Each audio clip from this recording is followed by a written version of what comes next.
미래통합당 황교안 대표 얘기로 넘어가는데요. 김 기자, 오늘 황교안 대표가 뭐 큰 절을 올렸습니까? 그렇습니다. 황교안 대표는 사실상 앞에서 저희가 얘기를 나눴던 막말 논란의 어떤 책임론에도 휩싸여 있고 사실상 본인이 출마한 종로구에서도 힘겹게 싸우고 있는데요. 종로 주민들을 향해서 신발을 벗고 큰 절하는 모습이 오늘 연출됐습니다. 영상으로 한번 만나보시죠.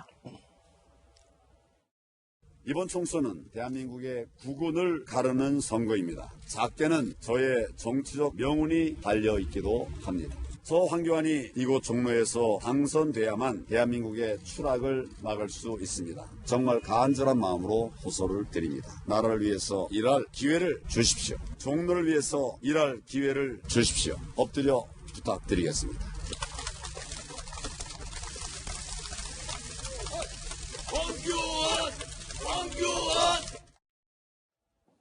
네, 황교안 대표 저렇게 운동화를 벗고 바닥에서 큰 절을 올렸습니다. 저를 좀 지지해 주십시오. 제가 종로에서 이겨야 합니다. 저의 정치적 명운이 달려있기도 합니다. 이번 종로 선거는. 이렇게 솔직하게 이야기했어요, 황교안 대표. 그렇다면 우리 종로 유권자분들의 최근의 그 마음이랄까요? 어떨까요? 여론조사 하나 준비되어 있습니다. 한번 봐주시죠. 이게 그러니까 공표할 수 있는 그 마지막 조사였던 셈이죠. 4월 6일부터 8일까지 사흘 동안 돌린 여론조사 결과라는 거 참고해 주시고요. 민주당의 이낙연 후보 59.4, 미래통합당 황교안 후보가 28.8, 30.6%포인트 차이입니다. 개요 좀 넘겨주세요. 개요. 이 개요에서 좀 집중하고자 하는 부분은 이겁니다. 조사 방법을 한번 봐주셔야 돼요. 무선 전화 면접 비율이 무려 압도적이죠. 95.6. 유선 전화 있잖아요. 유선 전화 면접이 한 게 굉장히 낮습니다. 4.4. 그러니까 핸드폰 조사가 거의 대부분 반영된 조사라는 거. 일단 그것도 함께 한번 봐주셔야 될 것 같고. 어쨌든 30.8%포인트 차. 우리 하종대 국장은 이 정도면은 지금 종로는 어떻게 보세요? 차이가 좀 많긴 하죠. 예, 많긴 한데 사실은 선거 지금 일주일 정도 남은 거잖아요. 근데 이 선거의 여론조사가 그동안 여러 가지 왜곡돼 있다라는 얘기가 많았어요. 예. 특히 최근에는 중앙선관위에서 동일 같은 날에 서로 다른 언론사가 같이 의뢰한 그 선거 여론조사 기관이 똑같이 한 겁니다. 근데 의뢰한 언론사만 달랐는데 그 차이가 너무 났어요. 20% 이상 차이가 난 거예요. 그래서 그 중에 하나는 공표하지 말아라. 그리고 과태료를 1,500만 원이나 물렸어요.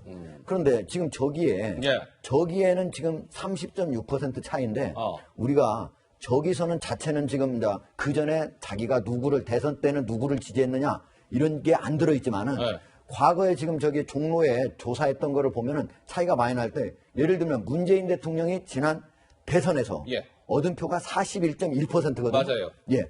그런데 조사를 해보니까 여기에서 이낙연 후보하고 황교안 후보를 지지한 사람들이 차이가 많이 났는데 거기에 보니까 국민들 전체로 보면 41.1%를 투표율까지 계산을 해보면요. 그게 31.8%뿐이 안 돼요. 그런데 거기에 조사 대상자는 무려 몇 %가 되느냐? 문재인 대통령을 지지한 사람이 62%나 나오는데 그러니까 이게 기본적으로 여론조사가 공정하지 못하다. 그런 것들이 그냥 한 개 여론조사 기관에만 있는 게 여러 개에서 나타나고 있다. 그래서 제가 저것만 보고 바로 얘기하기는 어렵다. 다만 그럼에도 불구하고 지금 차이는 엄청나게 나기 때문에 그게 나중에 어느 정도 보정이 될지는 모르겠지만은 지금 현재로서는 큰 차이가 있다. 이렇게 말씀드리겠습니다. 자, 어제 황교안 미래통합당 대표 지금 종로에서 출마를 했는데요. 누군가는 제가 여기서 노래를 직접 부를 수는 없을 것 같고 노래를 부르면서 황교안 후보를 응원했습니다. 어떤 장면이었을까요? 궁금하시죠? 만나보시죠. 나는 속았네 저 달이 나를 쏘는줄 나는 울었네 창신동 언덕에서 나는 속았네 저 달이 나를 올릴 줄 저 달 영어로 하면 뭡니까 여러분? 창신동 언덕에서 이 정부가 하도 많은 눈물을 흘리게 해가지고 그 눈물 닦느라 사연을 보낸 네, 김한표 통합당 공동선대위원장 가수 손인호 씨의 노래죠. 나는 울었네를 불렀습니다. 글쎄요, 여론조사, 아까 저희가 종로권을 말씀드리긴 했습니다만, 여론조사는 그냥 여론조사일 뿐입니다. 예, 그렇죠. 그냥 하나의 참고 자료일 뿐인 것이고, 최종 결정은 뚜껑을 열어봐야 알 것 같습니다. 이번에는 이 얘기 좀 해볼게요. 아까 우리 차명진 부천병 후보의 막말 논란을 짚어드렸는데, 김 기자, 이해찬 더불어민주당 대표와 관련된 이야기도 있다면서요? 그렇습니다. 사실 이해찬 대표 또한 최근 인터넷 방송에서 출연해서 통합당을 향해서 비판의 목소리를 냈는데 그 비판 수위가 꽤 높았습니다. 뭐라고 비판했는지 직접 한번 들어보시죠. 저쪽 당처럼 저렇게 천박하고 주책 없는 그런 당하고 싸우는 게 아니고 역사적 과제와의 싸움이라고 저는 그렇게 생각을 하고 있습니다. 이번 선거의 의미가 저쪽 미래 무슨 당하고 우리가 경쟁하는 거 아닙니다. 옛날에 조폭들이요, 팔에다가 문신을 하면서 착하게 살자. 미래당은 무슨 미래당입니까? 지금까지 해온 게 전부 다 발목 잡기, 토착 외고 그런 거 아닙니까? 그런 당하고 우리가 싸울 가치가 없습니다. 그럴 시간이 없어요. 네, 통합당을 향해서 천박하고 주책 없고 조폭 같고 토착 외고 이런 식의 어떤 심한 막말을 쏟아부었는데 사실 그래놓고요. 어제는요 지역구의 어떤 후보들에게 메시지를 이렇게 보냈습니다. 어떻게요? 단 한마디 말이 선거 결과를 좌우합니다. 더 겸손하고 낮은 자세가 중요하다. 막말 입단속에 나선 모습도 보였습니다. 정작 본인은 막말성 발언을 하고 후보들에는 입조심을 당부한 이해찬 대표 조금 모순되시는 것 아닐까요? 라는 이제 일각의 비판이 나오고 있는 건데요. 자, 이렇게 한번 우리 서정욱 변호사께 여쭤볼게요.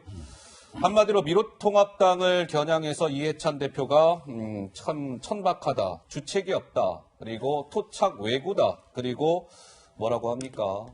팔에다 문신한 조폭이다. 이렇게 비유를 했습니다. 상대당을 향해서 이 정도 비판은 할 수 있는 수인 겁니까? 이해찬 대표가 막말을 한 겁니까? 어떻게 보세요? 엄청난 이게 막말이다. 엄청난. 예. 결국 이제 지금 가장 중요한 시대 과제가 국민 통합이고요. 국민 통합을 위해서는 이제 정치에서도 협치가 중요한 거 아닙니까? 문 대통령도 이제 41% 지지로 소수 지지로 됐으면 야당과 협치가 중요하고요. 그리고 이제 야당은 선멸해서 없애버릴 당이 아니고 아하. 국정 운영의 동반자 아닙니까? 예. 이런 게 동반자 보고 조폭이다? 이게 말이 됩니까? 아이고야. 그리고 이제 토착 외구라는 거 아니 결국에 지금 해방된 지가 얼마입니까? 광복된 지가. 예. 지금 이게 왜 야당이 외구입니까? 왜 토착 외구입니까? 도저히 아무 근거도 없고 저렇게 납득이 안 되는 이런 이게 막말로서 어떻게 야당을 국정 운영에 동반할 수 있는지 도저히 납득이 안 되고 예. 이런 데 대해서도 저는 반드시 책임을 물어야 된다고 봅니다. 자, 아국장 말씀하세요. 이게 이제 막말을 넘어서 예. 우리가 이제 선거법에서 상대를 비방하면 후보자 비방 이 형사처벌 대상이거든요. 그러니까 우리가 이제 그냥 선거가 아닐 때도 명예훼손이나 모욕을 하면요 그 형사처벌 되도록 되어 있습니다. 예, 예. 그런데 보세요, 이 토착 외구다. 토착 외구다. 이거 완전 모욕 아닙니까? 이 정도에 두면은 그냥 선거가 아니더라도 그리고 선거로 치면은 후보자 비방이에요. 그러니까 이거는 그냥 막말은 좀 과도한 언어라고 하면은 이거는 만약에 고발을 하게 되면 조사를 받아야 될 사안에 해당한다. 그렇기 때문에 저는 적어도 집권 여당의 대표가 이런 꼭 이거를 어디에 고소해가지고 조사를 받느냐 안 받느냐를 떠나가지고 적어도 앞으로 우리 정치가 좀 더 개선되려면 앞장서야 되잖아요. 지금 야당에서는 막말조차도 제명하고 그다음에 제명까지는 안 가더라도 탈당 권유도 하고 있는데 여당의 대표가 나서 이렇게 한다. 오히려 지금 역행하고 있는 겁니다. 국민들이 아마 이런 것들에 대해서 평가를 할 겁니다. 자, 그러면 이 얘기 좀 해볼게요. 이해찬 대표에 이어서 더불어민주당의 살림을 책임지는 민주당 사무총장이자 민주당 선대본부장 이야기로 넘어갑니다. 김 기자 설명해 주세요. 네, 윤호중 민주당 선대본부장은 어떤 미래통합당의 인물들에 대해서 소설 속 인물에 비유한 말이 또 논란이 됐습니다. 일단 김종인 위원장에게는 돈키호테, 황교안 대표는 에마다, 그리고 박형준 위원장 시종이다 이런 식으로 비유를 했거든요. 통합당에서는 굉장한 이제 반발을 일으킨 그런 말들이었는데 이게 비판의 논란이 되니까 이렇게 이야기를 했습니다. 뭐라고요? 통합당과 언론, 이 비판과 혐오, 해악과 모욕을 구분 못하는 거 아니냐. 되레 통합당과 언론을 질타하는 그런 모습을 보였습니다. 네, 윤호중 사무총장이자 선대본부장, 사실 저 발언이 좀 논란이 됐어요. 돈키호테, 시종이 발언. 오히려 막 되레 좀 질타를 했어요. 아이고들 말이에요. 비판하고 혐오도 구분 못하고 해악하고 모욕도 구분하지 못합니까? 뭐 이렇게 오히려 역정을 낸 거죠. 어떻게 보면. 우리 장윤비 변호사 보시기에는 윤호중 사무총장의 저 주장 납득이 되세요? 어떻습니까? 저는 다소 납득이 되는 부분은 있는 것 같습니다. 왜냐하면 이게 애마라는 표현 때문에 이게 저희가 좀 이제 다소 자극적으로 받아들였던 부분이 있는데 이게 전체적인 맥락은 그 문학작품 돈키호테에 비유해가지고 어쨌든 그 김종인 선대위원장의 전행이랄까 이런 부분을 좀 지적하고 싶었던 것 같습니다. 근데 이걸 이제 미래통합당에서도 명예훼손으로 고소를 했는데 아마 법률적인 검토를 거쳤으면 이게 명예훼손의 요건에 해당하지는 않는다는 걸 알았을 겁니다. 왜냐하면 이건 말 그대로 비유지 명예훼손은 사실이든 허위사실이든 뭔가 사실관계를 적시해야 되는데 이거는 누가 봐더라도 문학적인 은유 그리고 빗대서 레토릭을 사용한 거기 때문에 그 요건에는 해당하지 않습니다. 근데 이런 어떤 그 정치적인 수사를 갖고 이걸 또 명예훼손으로 하고 윤호중 사무총장도 나는 맞고소하겠다고 해서 무고죄로. 무고죄로 역고소하겠다면서 정치권에서 이 문제를 풀어내지 못하고 왜 항상 이걸 법적인 영역으로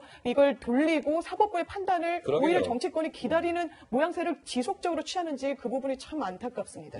그런데요, 저기 이제 윤호중 사무총장이 뭐라는 비판과 혐오, 해악과 모욕을 왜 구분 못하냐 그랬는데 못하세요. 그건 있잖아요. 모욕은 상대방 그 말을 받은 사람이 느끼는 거지. 자기가 말한 사람이 나 너 모욕 안 했어. 그럼 모욕이 안 되고 자기가 모욕했어. 그럼 모욕이 됩니까? 그렇게 안 되는 거죠. 예, 알겠습니다. 자, 이런 가운데 오늘 더불어민주당의 이해찬이 아니죠. 이낙연 민주당 상임선대위원장이 김민지 기자 오늘 어디를 가서 누구를 격려했다고요? 네, 오늘 대전을 찾았습니다. 대전 지역에 출마한 지역구 후보들을 격려하는 자리였는데요. 특별히 이 사람과의 만남이 굉장히 주목을 받았습니다. 누군데요? 이 대전 지역에 출마한 후보 중에는 황운하 전 울산지방경찰청장이 있었거든요.